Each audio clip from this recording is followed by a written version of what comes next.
Watson from yesterday. The news broke about 5 minutes before we went off the air. He has not only the ankle injury, Chris, that we saw on Sunday in Baltimore, the ankle injury that had him in a boot, the ankle injury that resulted in an MRI, and we hadn't heard the results of it, which always makes you think it's probably not great if they're keeping their mouths shut about it until the Wednesday injury report. He had a high ankle sprain. The bigger issue is another shoulder injury. They're calling it a new injury. It's a fracture of the glenoid. It's the structure where when you have a dislocation, the ball that pops out, when it goes back in or on its way out, it breaks a small piece of that apparatus that holds the thing together. That's what he has. Now, there's a chance he's had that all along. That's what I said yesterday. That's the reason why he's medically cleared, but he can't throw. Why can't you throw? Well, maybe there is something in there that you haven't detected through your imaging technology. Because somebody reached out to me yesterday and said, that is not an easy injury to spot. So new injury, old injury, whatever, he's got to have surgery to repair that fracture, and he's done for the year. And boom, just like that. That's it. Now, what do the Browns do? We'll talk about that. But, Chris, that was a stunner for a team that is a real contender at 6-3. Yeah, real contender. They were a Ravens loss and a win on Sunday away from taking over first place through 11 weeks. That's right. Let alone they passed the eye test to me, right? I mean, like we talked about a little yesterday and even Monday, is just if Deshaun Watson can continue on the trajectory we saw in the second half of that football game, you go, well, I mean, watch out for Cleveland. What don't they have? I mean, an awesome defense, an awesome offensive line, an awesome tight end, good receivers, good running backs, right? A good running scheme. They got everything there. They were a Super Bowl contender. I mean, that's where they were starting to make me believe. They were a team where I was like, I never wanted to take them out of the Super Bowl thing, and it was kind of like, hey, if Deshaun can get going here, that's why you put him in there, and it looked like he might be getting going here. So a huge blow to their football team. And now they're going to rely on a rookie and DTR who's got some talent. But, as we know, this is November football. Like you said earlier, things are going to get tough. Teams and defensive players and everybody's in the groove of the season. You're not in the groove of the season. Now you got to play catch up. This is a tough scenario for a young quarterback and a tough scenario for their whole football team. That's going to put more pressure on their D and more pressure on their running game to be great, to kind of weather the storm until the quarterback play can get good enough to help out, in the pass game and in all those areas. The fact that they're going with Dorian Thompson-Robinson was a surprise because P.J. Walker came in, beat the 49ers. Not that he was Joe Montana, but he started the game that resulted in a win over the 49ers, gave the Seahawks everything they could handle, and they made that pivot to him after Dorian Thompson-Robinson had a very rough game against the Ravens in Week 4. On a week that he didn't think he was going to practice or play, right? Because they thought Lamar, right? He practiced. Yes. He practiced because Lamar was limited. Right. But not Lamar, Deshaun. Yeah. Deshaun was saying, I'm playing. And that's how all this weirdness started. 5:03 p.m. Eastern, that Sunday, I get the text, hey, something's going on with the Browns here. Some of these guys are confused and frustrated that Deshaun didn't play because he said all week he's playing, and DTR wasn't ready. So, you can be ready but not really be ready because the starter keeps saying, I'm playing. There's a huge difference the night before. There's a huge difference the Friday before when you're playing and the starter says, I'm good. Don't worry about it. Thanks for taking some of my reps, but I'm playing. Huge difference. You take him at his word. So it threw everything off. And, the guy's not really ready to go. He doesn't have a great game. And he was pretty good in the preseason. Then again, you could name some other quarterbacks that were pretty good in the preseason. Then we get to the regular season, like, where'd that guy go? But he was good in the preseason, enough to, I was hey, you had him on your list of your top 5 prospects. He fell all the way to round 5. Maybe some teams blew this evaluation of him. Maybe he's got something. Maybe he's a guy who can come in and get it done if Deshaun Watson is injured during the next few years. And so forget about Week 4 and let's see what he can do, Chris. And I'm ready to give him a pass. I'm just surprised they didn't give him a pass under the circumstances of Week 4 and went with P.J. Walker instead. Yeah, I think, but one, rookie quarterback, like you laid it out the right way, let alone it was the Baltimore Ravens in that defense, right? I mean, nobody would wants to make their first start against the Baltimore Ravens. I could tell you that, right? I mean, that's brutal. And I think the way he played in that game, they probably felt like, man, if we throw him out there in the 49er game and he doesn't do well again, people are going to be like, what, are you guys stupid? Didn't you watch the Ravens game there?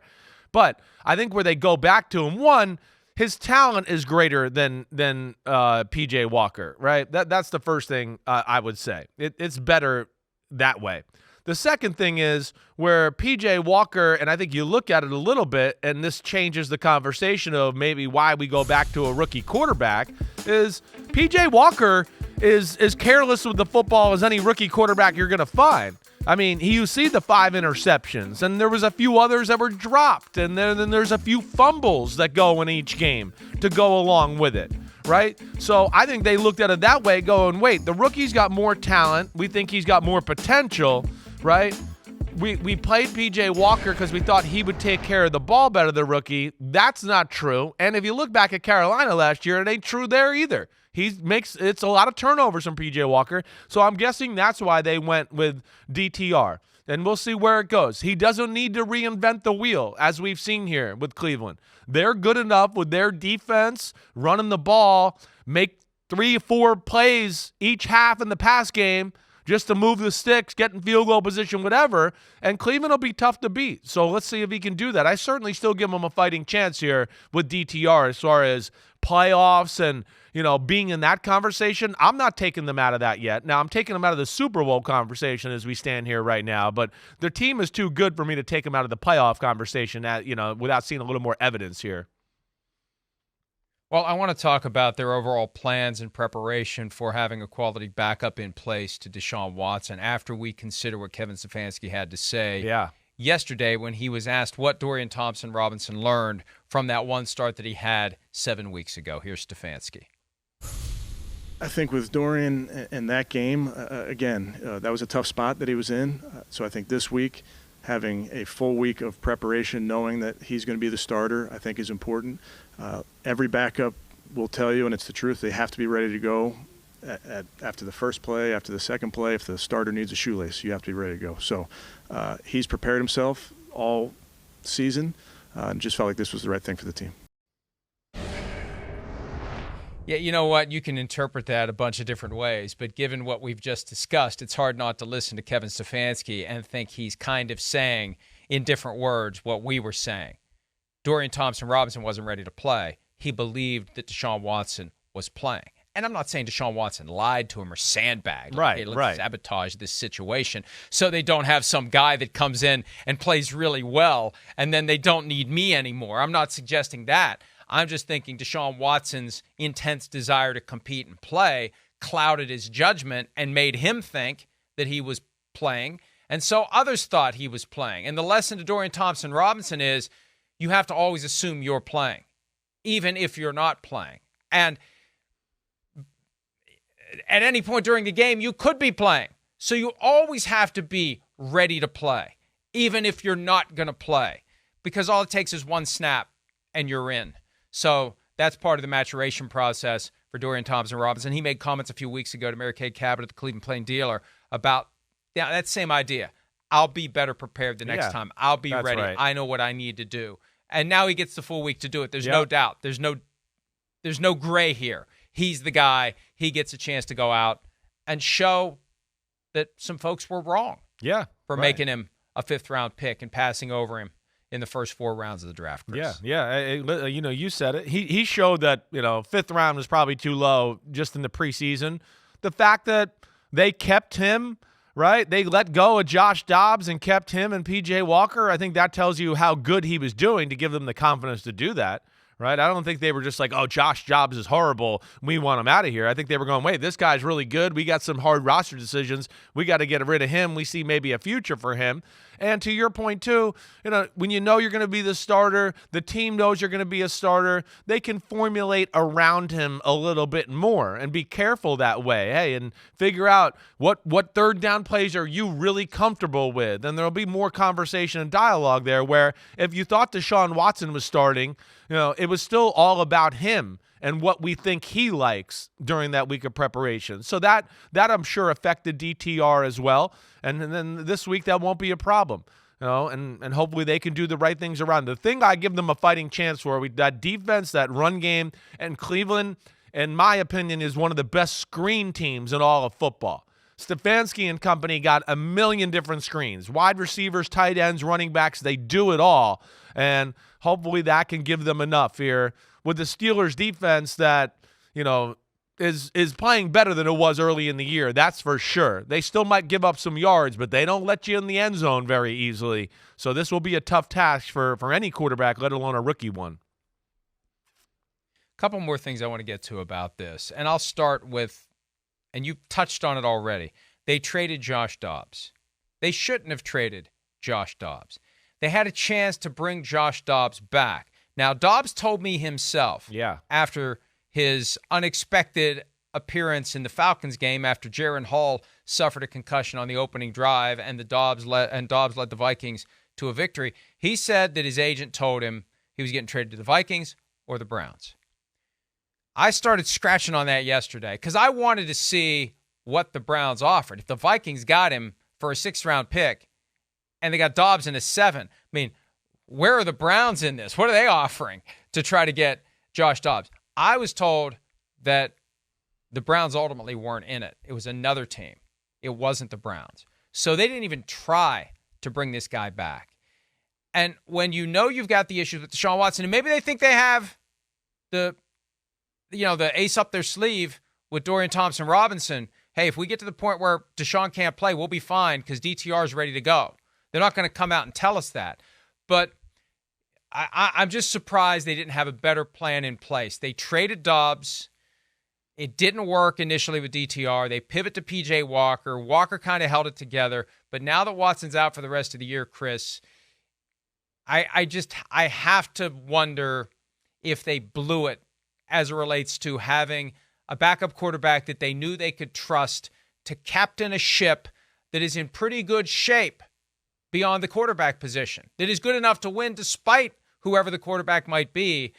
And, whether it's Dobbs, whether it's anybody else, they blew that trade deadline without bringing in someone else that maybe they would have felt a little more confident about with this reality now come to fruition that Watson's done for the year. Yeah, listen, I think all your points are real and certainly worth discussing and thinking about. And I think you kind of hit on it, at least, for my money, or if I try to put myself in their shoes, right? They look at it and go, wait, we won 2 games with P.J. Walker. We almost won a three really, against quality football teams, 49ers, Colts, Seahawks. So I think that probably eased their concerns a little bit. And then the fact of, like you said, hey, Watson's back, he's healthy, right? He's a guy that's not been injured a lot throughout his career, even though it seems like it's happening every other day now. But throughout his career, we've talked about it a lot, that he's toughed it out. He plays through injury.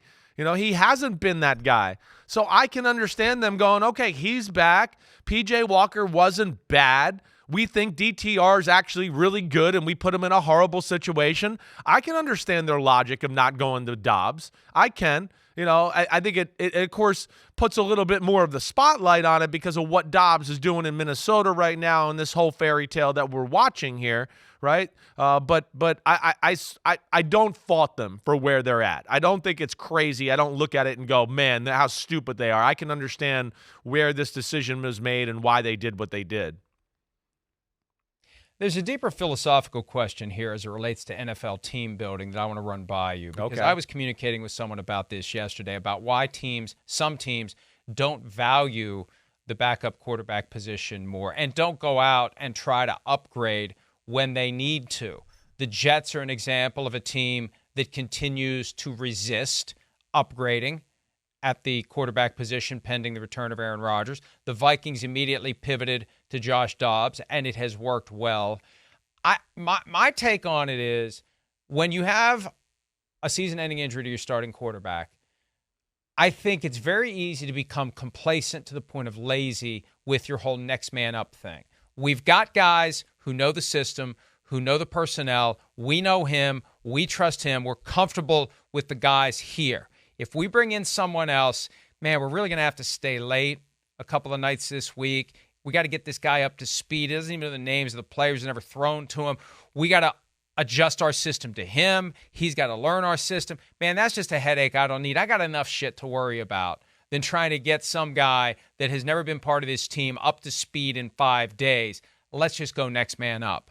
I wonder how much of that creeps in, especially when you throw in the fact, Chris, that for some of these teams, when there's a season-ending injury to the starting quarterback, it kind of operates as a pass on potentially getting fired at the end of the year. No one with the Jets is getting fired with Aaron Rodgers coming back next year. I'd be stunned if they change coaches or GM with Rodgers coming back next year. And I think that feeds this idea we're just going to stay the course. We're not going to make any sudden moves. We're not going to complicate our lives unnecessarily. We're just going to make chicken salad out of who we currently have on our depth chart. Your thoughts on that? Well, I think you say some good things. I don't think, one, like the extra work or anything like that's affecting the decisions, right? I don't. I mean, these are guys that are used to grinding and do whatever they got to do, and, their lives depend on it. I think more of it is, the amount of times in our lives we've seen situations like this where it just doesn't work out, where more times or not, it's just like, hey, the guy we got in the building knows how to run our offense. He knows how to do things. We bring somebody out from the outside and, we just throw them in there. History, the percentage there shows you that's usually a disaster and never really works. Right? Now, I know we have Dobbs, right? So that throws a wrinkle into this situation and certainly makes it seem like it's more, viable or can happen easier. I know we had Baker Mayfield last year in the Raiders game, but there also was some things about that where it was like, what were the Raiders doing? Derek Carr missed wide open people. The game should have been over way before that. And, there was also some really ugly play by Baker Mayfield and that Rams football team down the stretch too.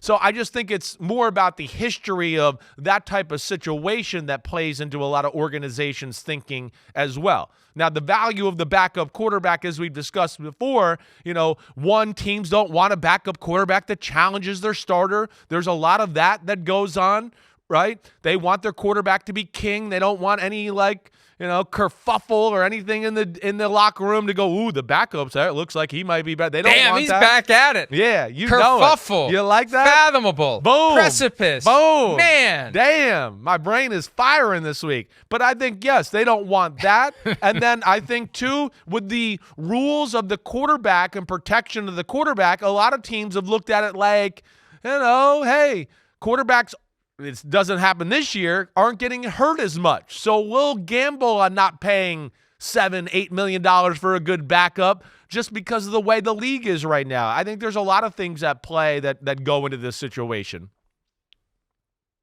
Last question. Yeah. When you consider everything that the Browns gave up to get Deshaun Watson, $230 million fully guaranteed on a 5-year contract, $46 million a year, 3 first-round picks, 3 mid-round picks. At what point do we put an F on this project? Yeah, is next year the year? We're 40% of the way in. They've gotten 12 games out of him. 6 games last year that were meaningless. 6 games this year that were meaningful, although he only played for part of the Colts game before he was re-injured. Right. That's not a return Definitely not. On the investment. Is next year, is it all hinged on what he does in 2024? And is that too much pressure for the Browns and for him? That I'm always sensitive to how much pressure we put on someone. Yeah. Now, look, he's a grown-up. He's a big boy. He knew he was stepping into a situation where he had to perform to justify this massive contract and the investment they made.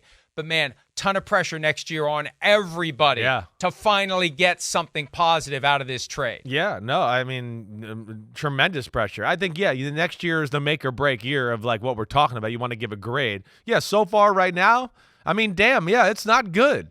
I mean, like we always talk about, what's the best ability? Availability. Well, he hasn't been available. And you've been paying him, a boatload of cash to go on top of that, right? So that's the unfortunate situation. And in the unfortunate situation, pressure should be on Watson. Like you said, he's a big boy. He's a quarterback. He's getting paid a ton of money. The unfortunate situation to me here is like a guy like Stefanski, where the pressure's going to go on to him, and I want to go, is that fair? Did he sign up for this Deshaun Watson experiment to begin with? I don't know that for sure. I don't think he did, right? But that's where I feel for him here. And the pressure shouldn't be on him. It should be all on Jimmy Haslam, because he's the one that signed off on this. He's the one that went this way and wanted all-in guaranteed contract for Deshaun Watson. So, the pressure should be on him about this decision more than anybody. But yeah, this next year is make or break, Mike, I think, to your point. But you know what? I'm going to revise my prior belief about how this was going to play out. Yeah. I thought this year, if it didn't work with Deshaun Watson, Stefanski takes the fall, and next year they bring in a coach specifically to get the most out of Deshaun Watson. With Watson only being available for 6 games this year and now out for the season, I think it's different now. I think next year the pressure's all on Watson to be healthy. Yeah. To play in the system that's there. Right. This idea that we need to get a better coach for Deshaun, that's not the issue. We need a better version of Deshaun, a version of Deshaun that is able to play all 17 games. That's what we need. It's not a coach problem. It's a player problem. Stefanski's going to get a pass here, I think. Yeah, he should. In comparison to what it could have been. Yeah, okay. Right. Right. So I just think next year, I think it's all on Watson, and it all traces back to Haslam, because he's the guy that wanted him. He's the guy that wanted Manziel. He's the guy that can't help himself but meddle, just like David Tepper in Carolina. All these former Steelers owners who get a team, and we'll see if Josh Harris, who had a piece of the Steelers, is this way too, can't keep the spoon out of the stew. Which is and crazy, because the owner of the Steelers doesn't put his spoon in the stew that much. It's funny when you say it out loud. Yes, he does. We just don't. It's just not obvious. Yeah, I hear you. He's got a whole ladle at the bottom spinning it around. He doesn't feel compelled to let anyone know about it. Nobody takes credit. Nobody takes blame. It's all collective. But he's at the table with everyone else, so he's got a lot of sway over what happens. Maybe that's why Tepper and Haslam think this is the way we should do it. The difference is the Steelers win. So he doesn't get scrutinized because the Steelers are relevant every year. The Browns haven't been, although they are this year. The Panthers have been a train wreck. The Steelers just keep on winning, and it's Steelers-Browns this weekend. Incredibly interesting game. And the line really moved yesterday. I'll be interested to see where it settled, but it may have moved too much toward Pittsburgh, because I still believe in the Browns. You believe in the Browns. We'll do our picks later today as to who we think will win that game. I don't think Rooney meddles like the guys you mentioned there. I think Rooney's there and part of it, but I don't think he's like, I want that quarterback. I think he lets the football people make the decisions. He might throw his 2 cents in there, but I know I've been around football way too long, and I know way too many people that have been associated with the Pittsburgh Steelers, and has a pulse on everything that's going on in the organization. Sure. Meddling and telling everybody what to do, I've never gotten that sense from the Rooney family. Now, maybe I'm wrong, and I don't know, but I don't think it's to that extent. Was my only point. There's a way to do it that doesn't come off as heavy-handed. There's an art to it, and Art Rooney, no pun intended, I think has figured out how to do that, where he's got a finger on the pulse, but he's pressing just enough that, yeah, his voice has a lot of sway in that organization, and it works. I don't care if you meddle if it works. If you're an owner who's spent your whole life in football, and it's a family business for decades, and you know what you're doing, I don't have any problem with it. Yeah. It's these guys who think just because they made a lot of money somewhere else and have been successful in their lives, it's transferable to football. Right. No, it's not, Jimmy. No, it's not David Tepper, and they find out the hard way. That you just don't show up and say, I'm rich, I'm successful, I watch a lot of football on TV, I'll tell you how to fix this team. Yeah. And it ends up making it worse, not better. Hi, it's Mike Florio. Thanks for watching PFT on YouTube. Hit subscribe for the latest news and analysis from Pro Football Talk.